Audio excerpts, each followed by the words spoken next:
esta nueva edición de Conferencia de Prensa. Presentamos al equipo de periodistas que cada lunes nos acompaña, empezando por Gabriel Michi de Radio América y CN23.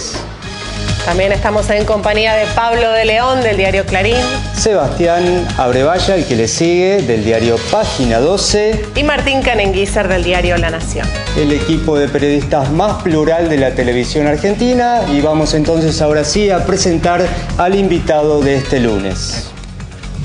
Ahí está, Ricardo Casal. Buenas noches, bienvenido, gracias por venir.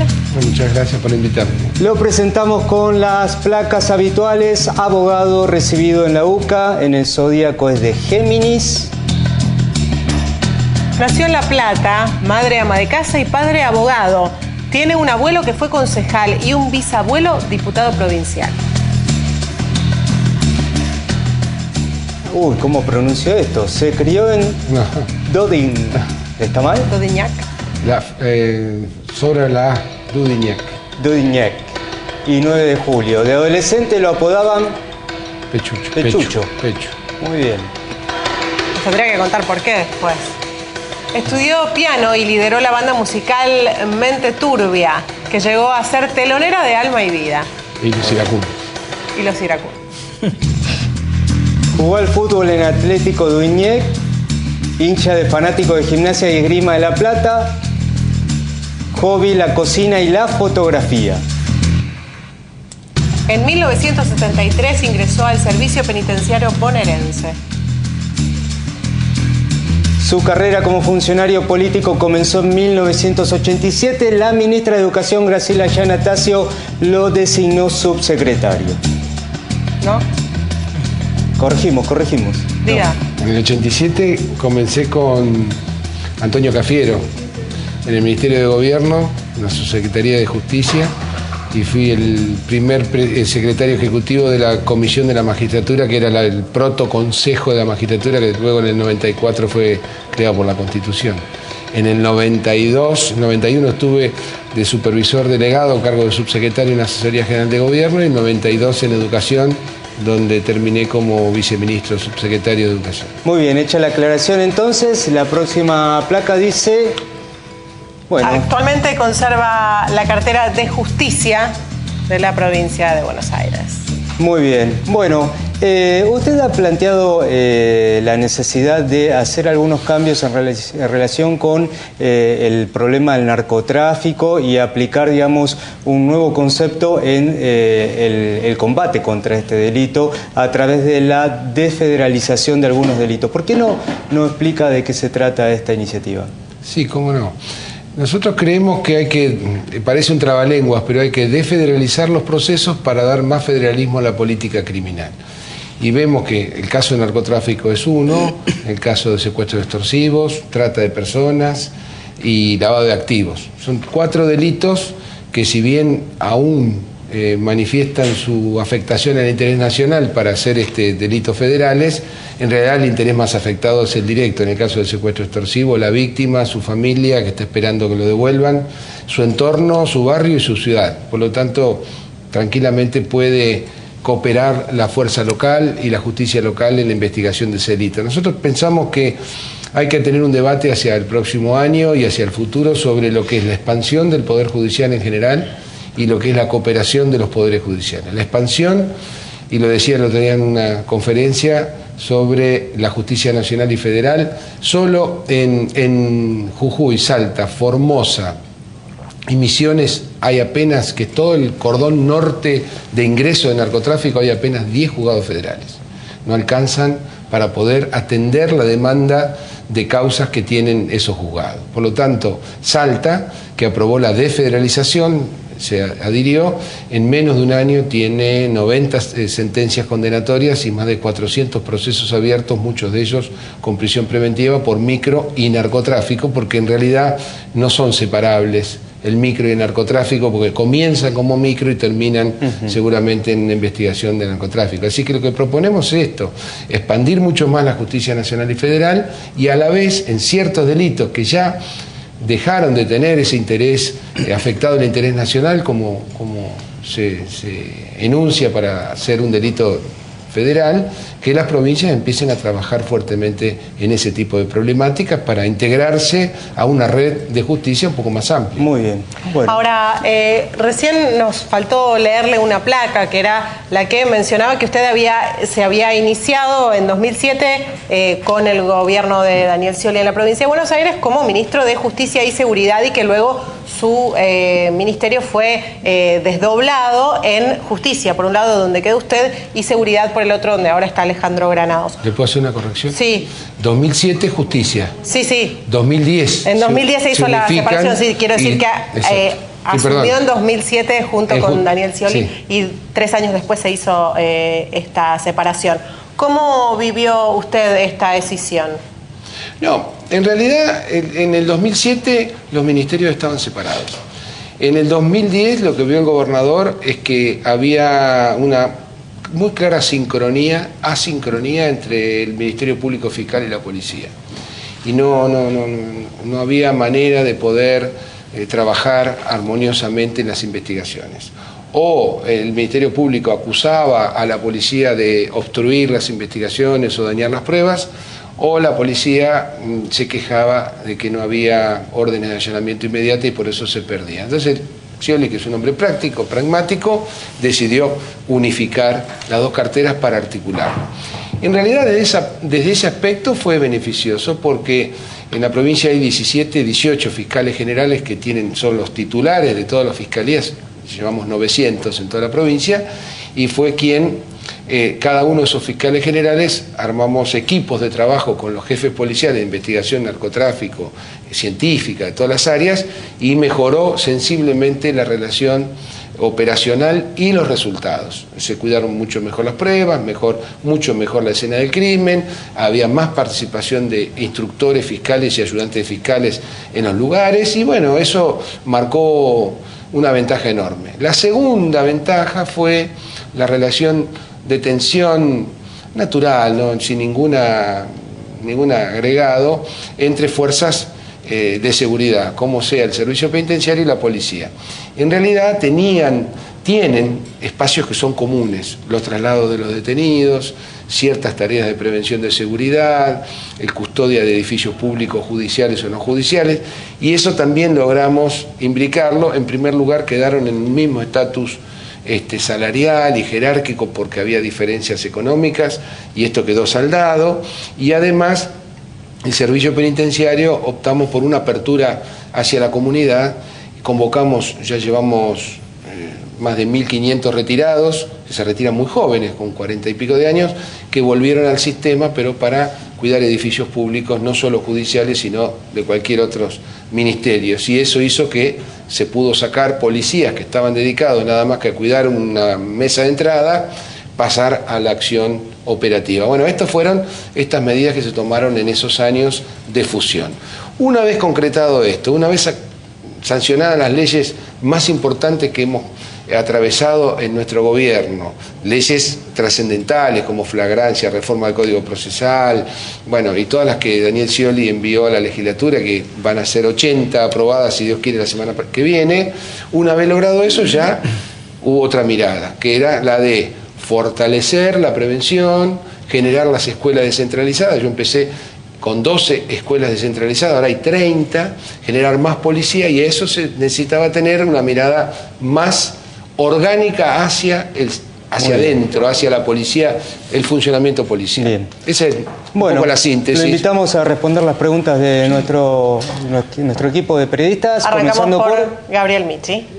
Primero que nada, una aclaración, ¿no? Ministro, usted como estaba recién cuando Esteban le preguntaba el tema de la desfederalización de algunas áreas, ¿no? De algunos delitos. ¿El narcotráfico estaría dentro de esta propuesta? El narcotráfico ya está regulado en lo que es microtráfico, que para que el oyente sepa, el televidente sepa, no es ir a buscar un papelito de Paco, sino que comienza una investigación a partir de dealers locales y termina generalmente, como nos ha pasado a nosotros, en una conexión gigante donde interviene definitivamente la justicia federal. Por ejemplo, el famoso operativo Navidad Blanca en Lima, que fue en diciembre de 2012, donde 1.200 kilos de cocaína estaba ingresando a la provincia. Eso empezó porque un dealer estaba reclamando a un proveedor que le llegara la mercadería que tenía para vender.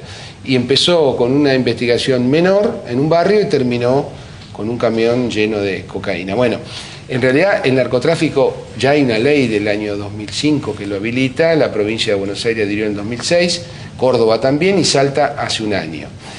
La propuesta que nosotros llevamos, y yo viajo permanentemente, sobre todo al norte, es estimular a los gobiernos del norte fundamentalmente que incorporen su propia justicia, colaborando con la justicia federal o también autónomamente en los casos de microtráfico. Bueno, Jujuy, fui hace 15 días, un pleno debate en la Facultad de Ciencia Económica con más de 500 personas sobre el tema y están debatiéndolo políticamente para instaurarlo. Misiones tiene el proyecto de ley, San Juan tiene la ley aprobada, pero está a la espera de algún acuerdo con el gobierno nacional para transferencia de fondos.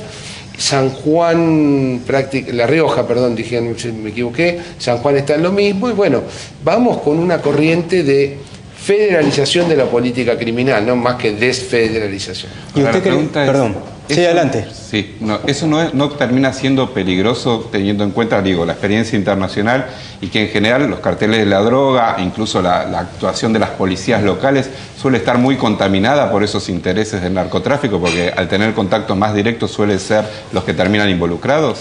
Sí, bueno, en realidad los sectores o las personas que no adhieren al sistema de federalización tienen varios no. El primer no es que genera muchísimo presupuesto y no hay dinero para pagarlo, lo cual no es cierto. Para Jujuy se necesitan 3 fiscales en el centro y 2 en el interior, punto. No hay fuero especial, porque también hay una corriente académica que tiende a crear un monstruo judicial para que se desaliente la política y no lo haga.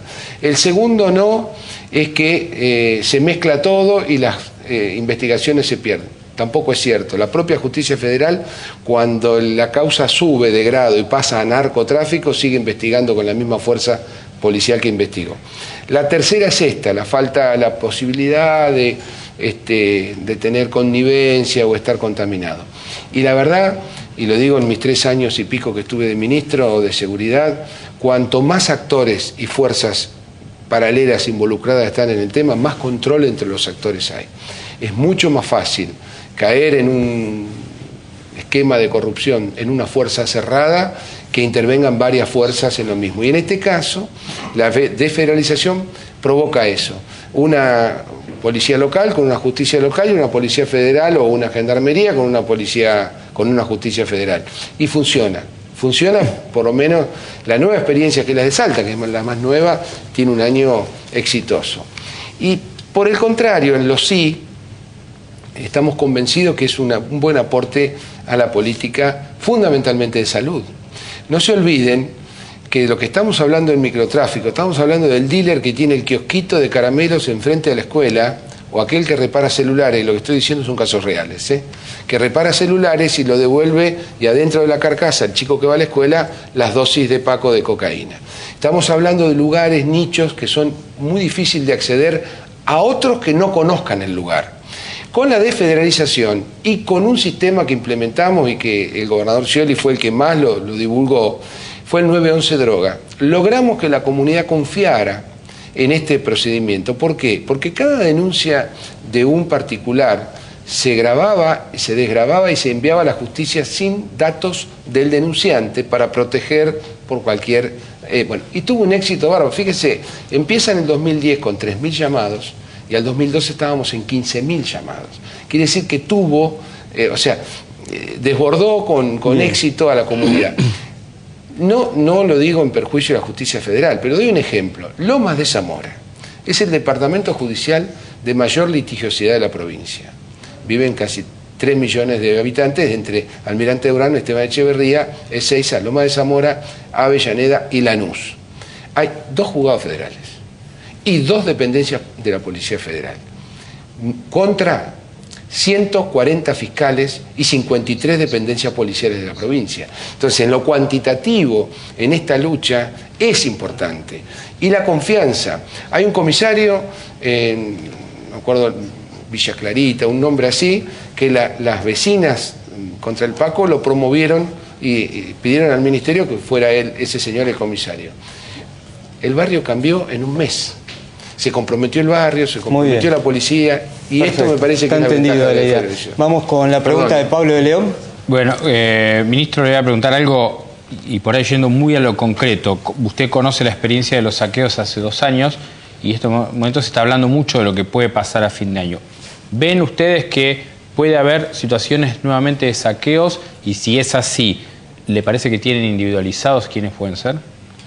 Mire, me parece que estos gritos que han pegado como que puede haber saqueos son expresiones fuera del contexto que está viviendo en este momento el país, y por un lado creo que es bueno lo que ha hecho el secretario de Seguridad Berni, como lo ha hecho Granados en la provincia, por instrucción del gobernador, de tener aceitado el proceso, la articulación con el Ministerio Público, los jueces y los fiscales, por si hay que intervenir, para tener celeridad y estar activos. De todo modo, insisto, yo estoy convencido que aquellos que comentan o alientan un saqueo, lo único que les interesa es generar zozobra en el gobierno, en una agenda política bastante vacía de la oposición y de algunos sectores, donde ven que los temas se colocan en agenda rápidamente para poder estar en los medios unos días, como pasó el caso de la cobertura de la vacante de la Corte Suprema en el caso de la muerte reciente de Petracchi o la renuncia de Zaffaroni. La provincia y la nación están articuladas claramente, están muy atentos, pero yo creo que no hay indicios ni elementos que justifiquen ningún tipo de... ¿Pero usted ve que hay sectores de la oposición que pueden estar en esto, por lo que usted dijo recién? Algunos dicen que son sectores de la oposición. Lo que nos pasó en el 2012, que eran algunos punteros autárquicos de movimientos que eran o de la oposición o de algún movimiento que arriesgaron esa jugada y armaron un esquema de trabajo junto con mensajes de texto y chicos en moto que iban individualizando los blancos para atacar, que eran los supermercados y hipermercados. Hubo en aquel momento 585, 587 detenidos, y algunos pertenecían a movimientos en los barrios que eran, digamos, punteros, que yo les llamé autárquicos autónomos porque no respondían a una conducción política estratégica y mucho menos partidaria. ¿Usted cree que hay sectores de la oposición que están dispuestos a incentivar este tipo de incidentes? Yo espero que no, porque me parece que sería una locura que se aliente el caos en una vida democrática y mucho menos en una democracia tan sólida y firme como tiene nuestro país. Bien. Donde afortunadamente todos los ciudadanos gozamos de los beneficios de estar bajo el techo de nuestra democracia, ¿no? Muy bien. Respecto a los saqueos del año pasado y de los conflictos que hubo el año pasado hacia fin de año, uno de ellos fue las sediciones de distintas policías provinciales que arrancó en Córdoba y se fue contagiando a otras provincias. ¿Qué opina usted de la sindicalización de la policía? Es un tema complejo porque cuando hay una fuerza de seguridad que tiene una necesidad imperiosa de estar en servicio activo permanentemente, hablar del derecho a sindicalizar tendría que hablarse claramente con ciertas limitaciones que la OIT no los tiene previstas. Por ejemplo, la OIT tiene normas muy claras sobre los principios sindicales y en este caso chocaría estos principios de asociación y de libertad y de derecho de protesta y de paro contra un estado de necesidad permanente que tiene de un servicio esencial que es la seguridad. En otros casos no afecta tanto, pero en el caso de la seguridad estaría afectada la seguridad pública en su conjunto por cualquier tipo de estas medidas que se puedan tomar. Y cualquier limitación al derecho de asociarse gremialmente afectaría también a los propios interesados del gremio porque estaría en contra de normas nacionales e internacionales. ¿Entonces? No, yo la verdad que si usted me pregunta así en frío, digo que no me parece prudente por ahora. Habría que buscar una fórmula distinta, tal vez. Estos famosos círculos de oficiales, suboficiales y todas las asociaciones que hay dentro de la policía, darle alguna entidad más representativa para poder dialogar con la autoridad política e ir buscando espacios, pero fundamentalmente me parece que a partir del diálogo con ciertos sectores y lo que ha hecho el gobernador, que ha ido reforzando permanentemente las condiciones de trabajo, mejorando los uniformes, otorgando más patrulleros, armas más modernas, capacitándolos mejor, abriendo la apertura a 30 y pico de escuelas en todo el país, en toda la provincia, egresando 10.000 este año y 15.000 a mediados del año que viene, trabajando más en la prevención, más con la justicia, también al mejorar las condiciones de trabajo se mejoran las condiciones del diálogo con las autoridades. Seguimos con Sebastián. Sí, ministro, en 2 días se va a estar tratando en el Senado Nacional el nuevo Código Procesal Penal. Se le introdujeron algunas modificaciones vinculadas centralmente con el tema de la conmoción social como un criterio para dictar o no la prisión preventiva y vinculado también con el tema de la posibilidad de expulsar a los extranjeros que sean detenidos infraganti, ¿no?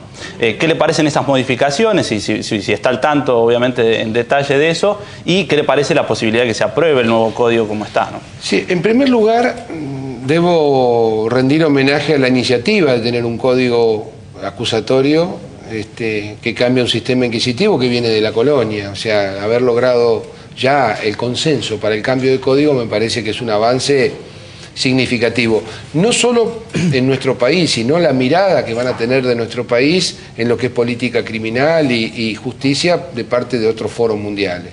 Creo que es un avance importantísimo. Cambiar el sistema procesal es lo mejor.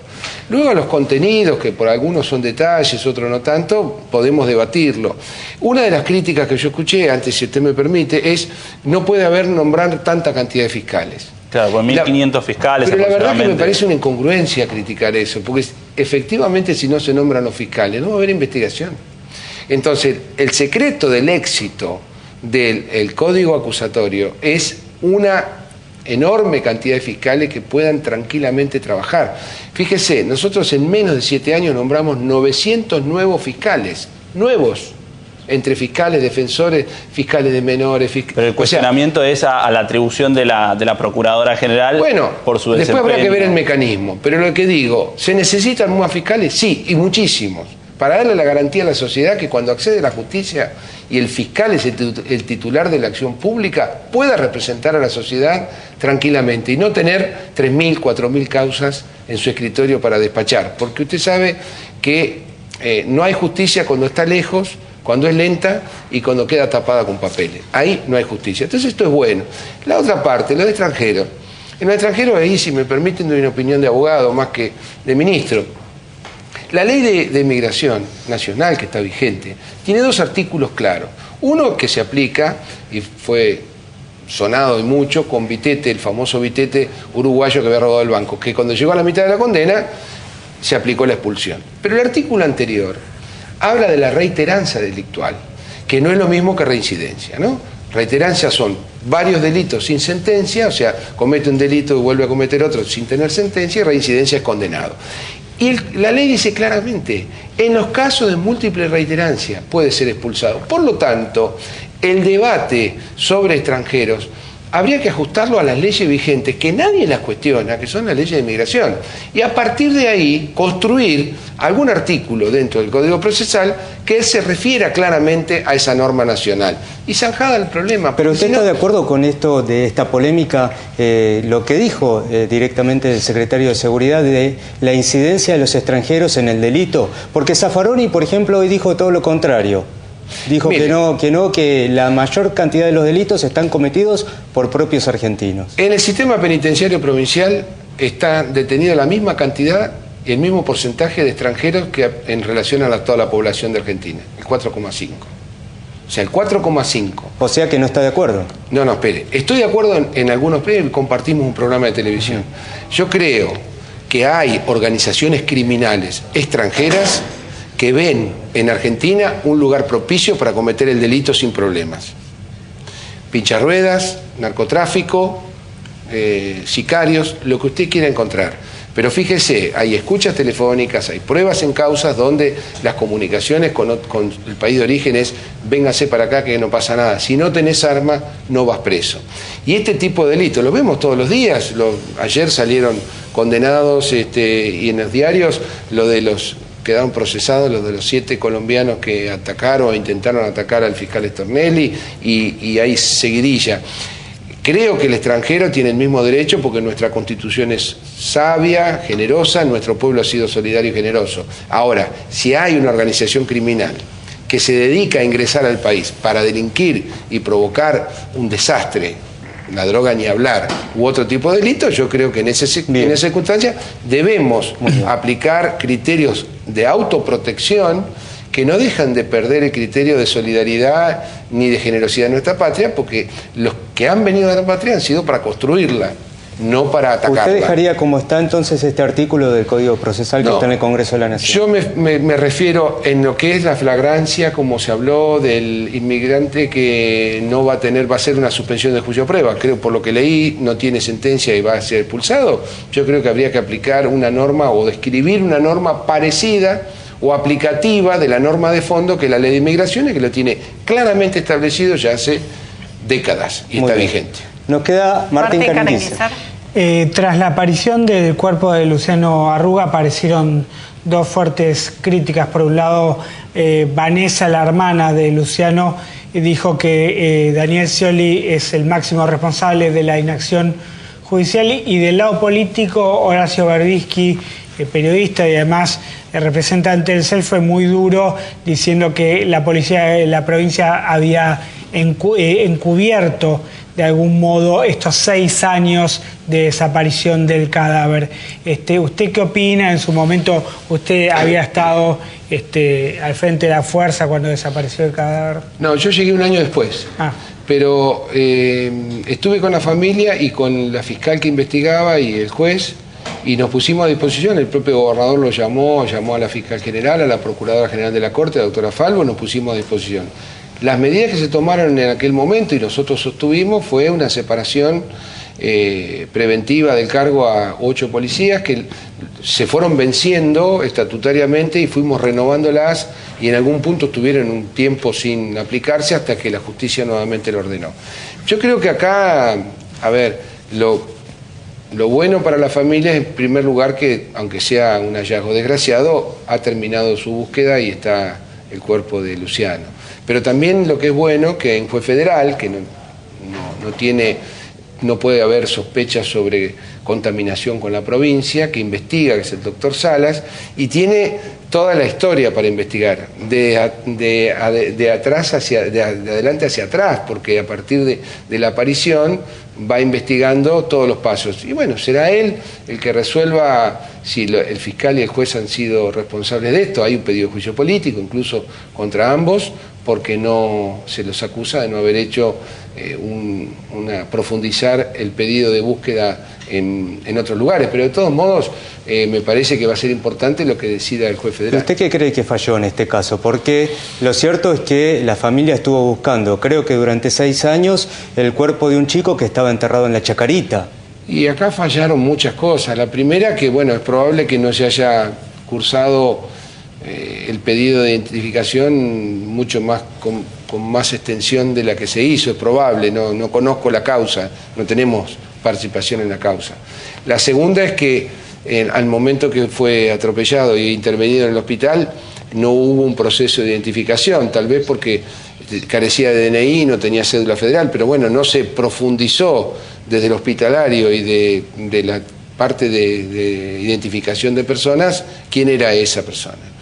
Después escuché a la mamá que fue al otro día al hospital, no sé si de casualidad, buscando y no le supieron informar. Fue a todos, y entre ellos yo creo que es una mezcla de cosas que trajo este saldo desgraciado, porque realmente un chico joven que haya muerto y que encima su familia la haya buscado tanto tiempo, pero bueno. ¿La policía tuvo responsabilidad en todos estos hechos desgraciados? Mire, por lo que nosotros no investigamos, pero investigó la justicia, había quedado... había como un punto muerto en esto porque no encontraban de todo lo que se investigó y de todo lo que se actuó responsabilidad concreta sobre alguien.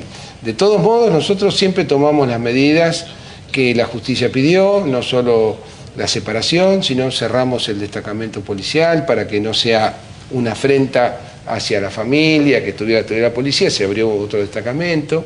Ahora recientemente se presentó un proyecto de expropiación para pasarlo directamente a patrimonio de algunas organizaciones. Y bueno, yo creo que el doctor Salas, que cual no lo conozco mucho, pero lo he visto trabajar, tiene la autonomía, la independencia y la tranquilidad de poder investigar tranquilamente todo esto, porque ya tiene toda la historia ante sí, que esto es lo más importante.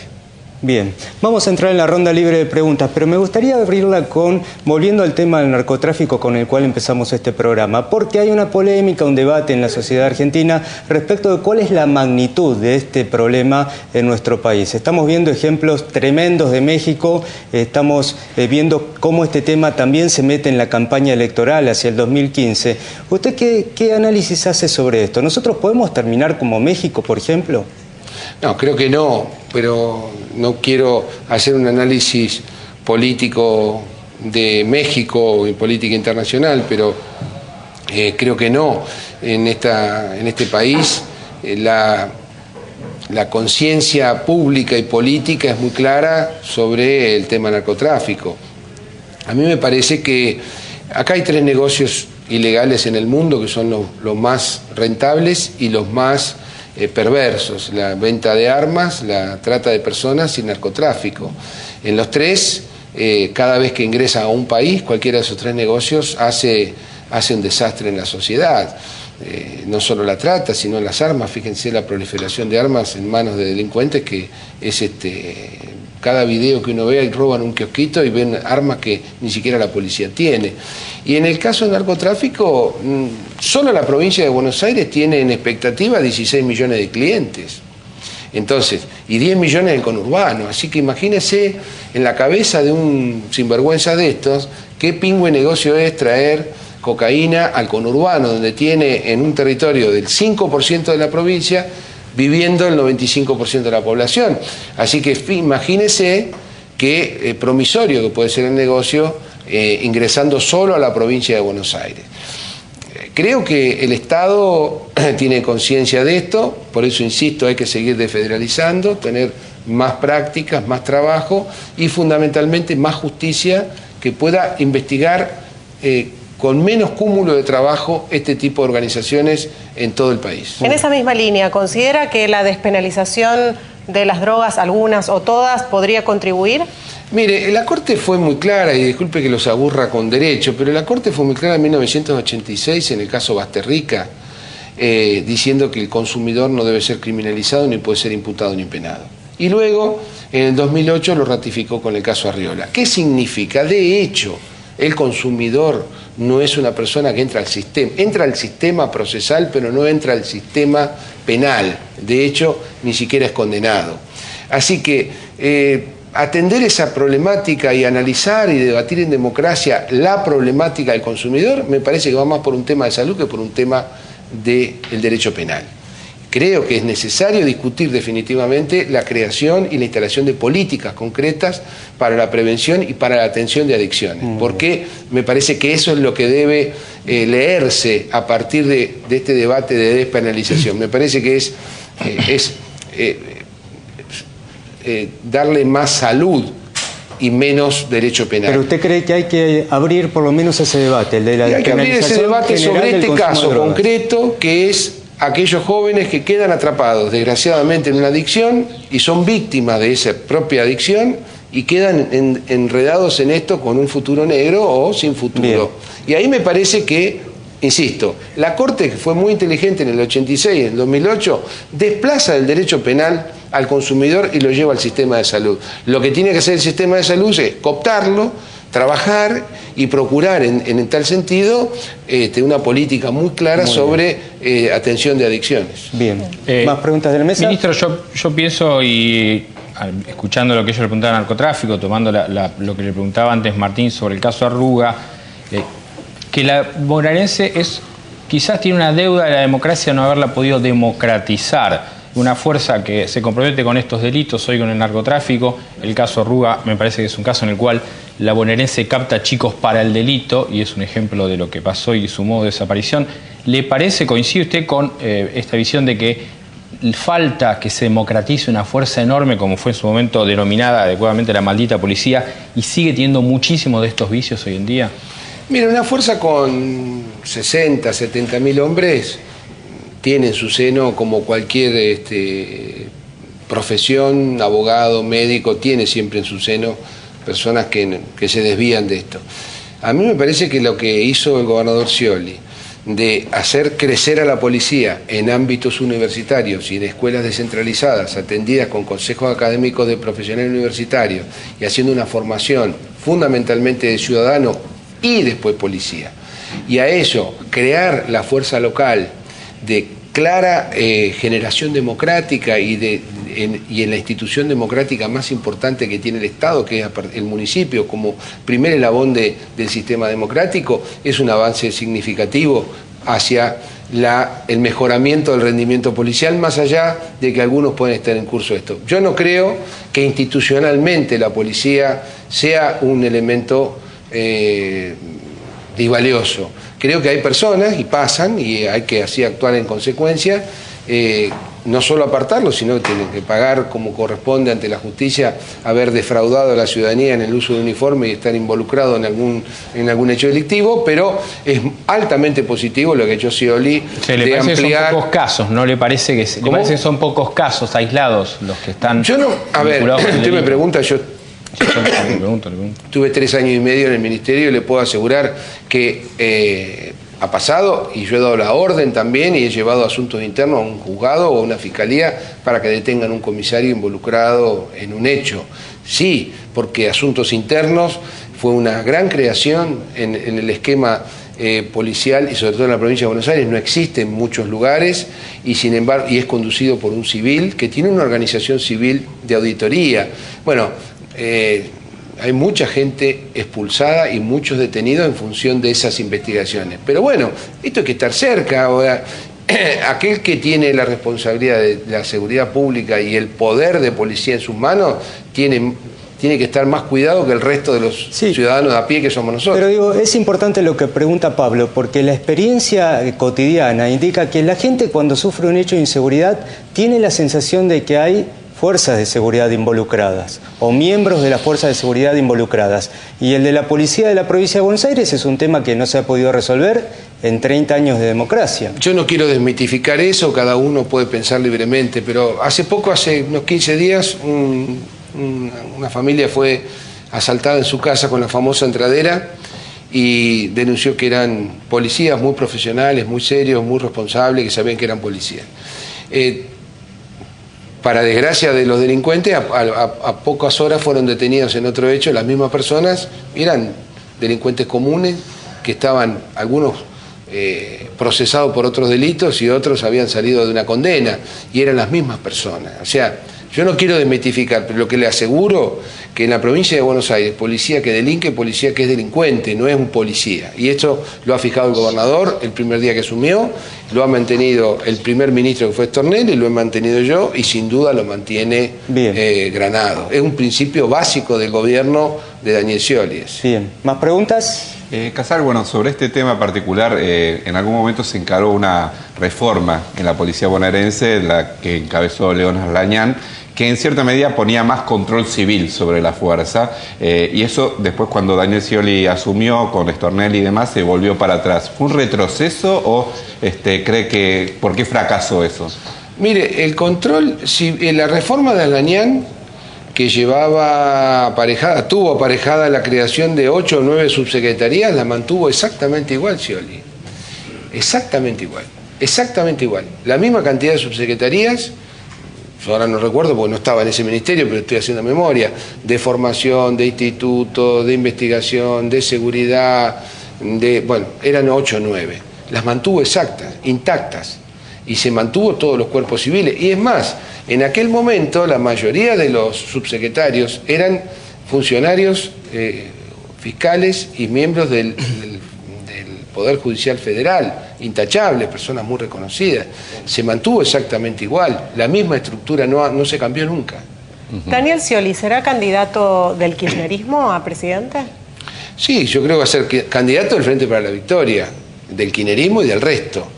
Me parece que estoy convencido que Daniel Scioli va a ser el candidato, primero porque es no solo el que más mide, sino claramente el que está con mejores condiciones, porque tiene los dos elementos que la ciudadanía requiere. Por un lado, las condiciones personales, las cualidades personales, que es lo que se mira el ciudadano cuando vota para conducir más que para controlar, que es la elección intermedia, ve las condiciones personales. Y no hay duda que Daniel Scioli es un hombre, una muy buena persona, un hombre de consenso, un hombre de trabajo, un hombre de bien. Y por el otro lado, su gestión, estar 7 años ya al frente del potro que es la provincia de Buenos Aires y llevarlo domando bastante bien con todo lo que significa conducir la provincia de Buenos Aires, eso le da un aval hacia adentro y hacia afuera, pues también esto está la discusión. Yo creo que él va a concitar sin duda la atención del voto peronista, aunque no esté en el frente para la victoria. Muy bien, más preguntas. Hablando de debates inconclusos de la democracia, ¿usted cree que los jueces tienen que pagar ganancias? Mire, yo creo que sí, porque en realidad no es difícil. Es decir, los jueces de pagar ganancias es un gran título y piensa que uno está atacando la intangibilidad de los sueldos.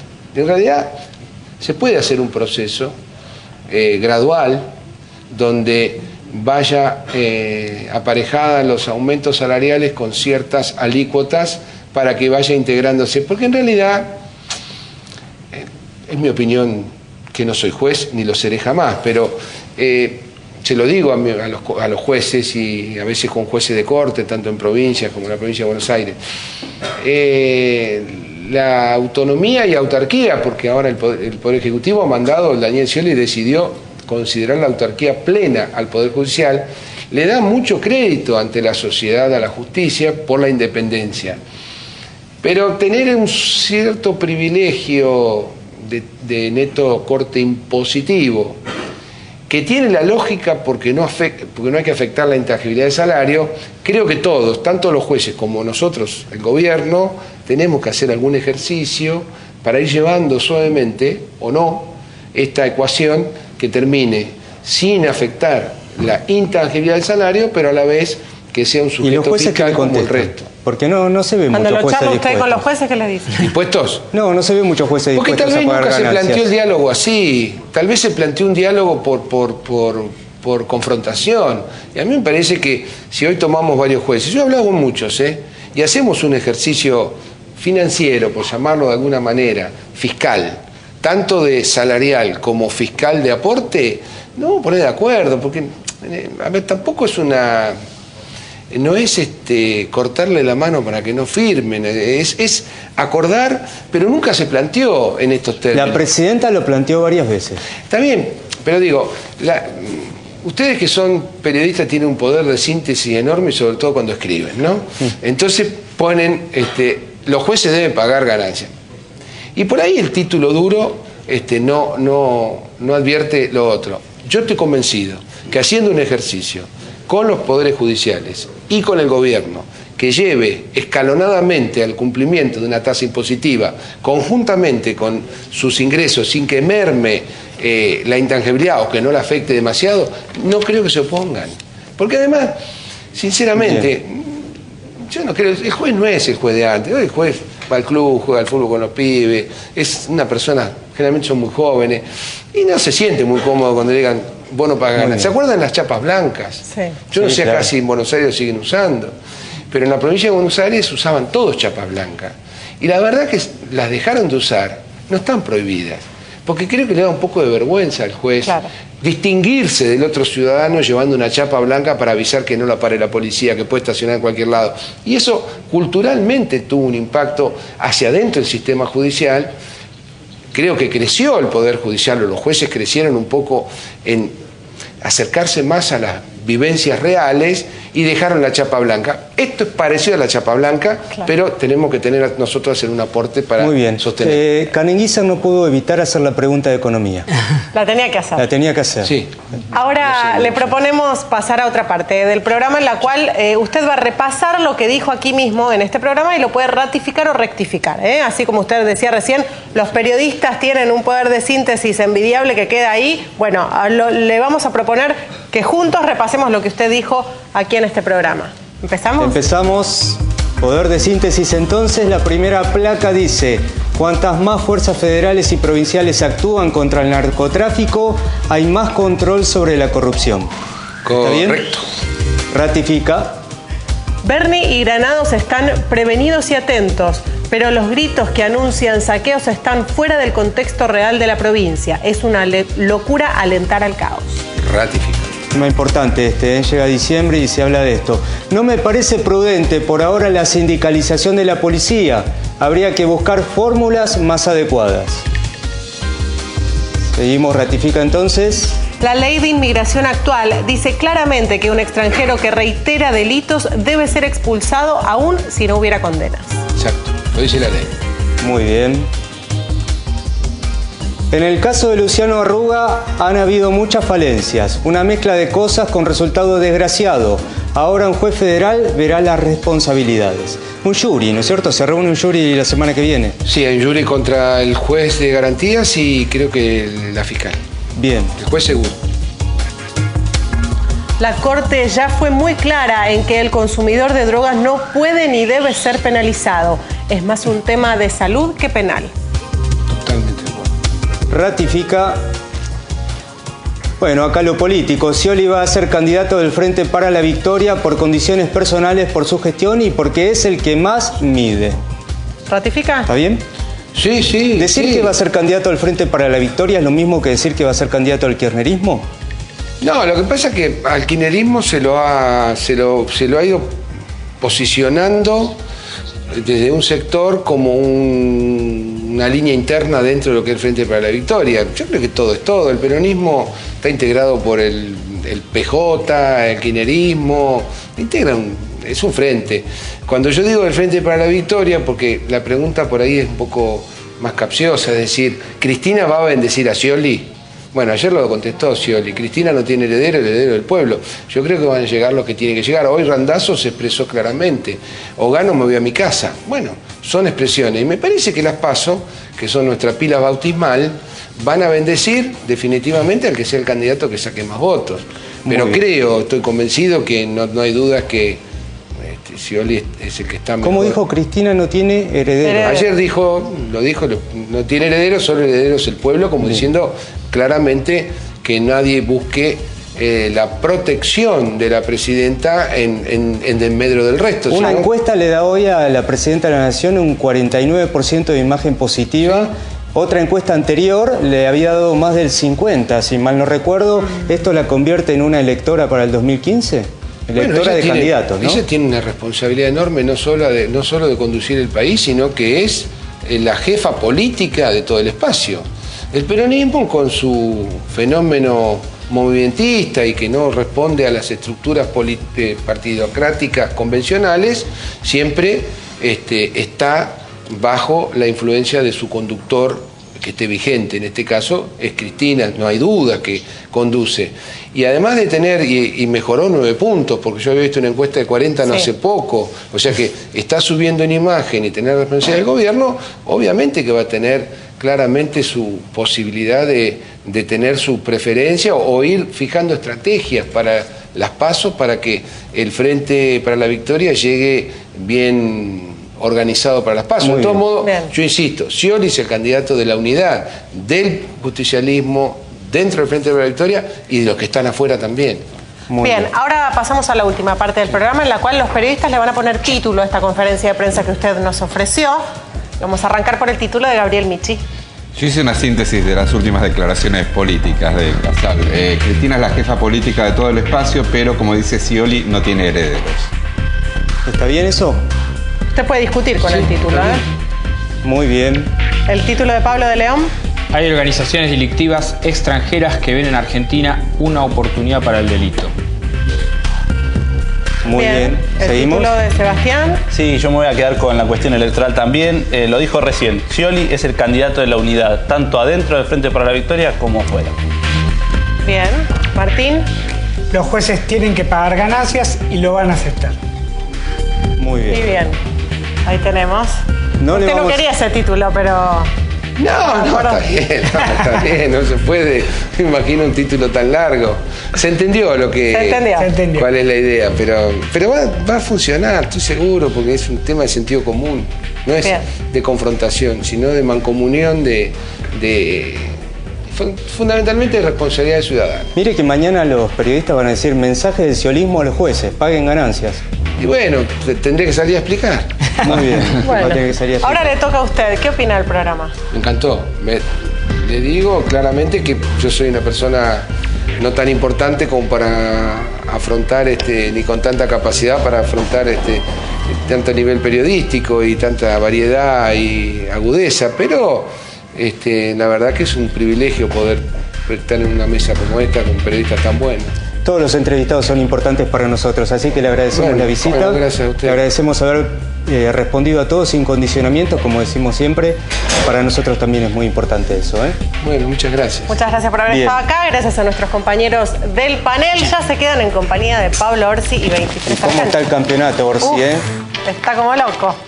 Bueno, nosotros nos encontramos de nuevo el lunes que viene a las 10 de la noche.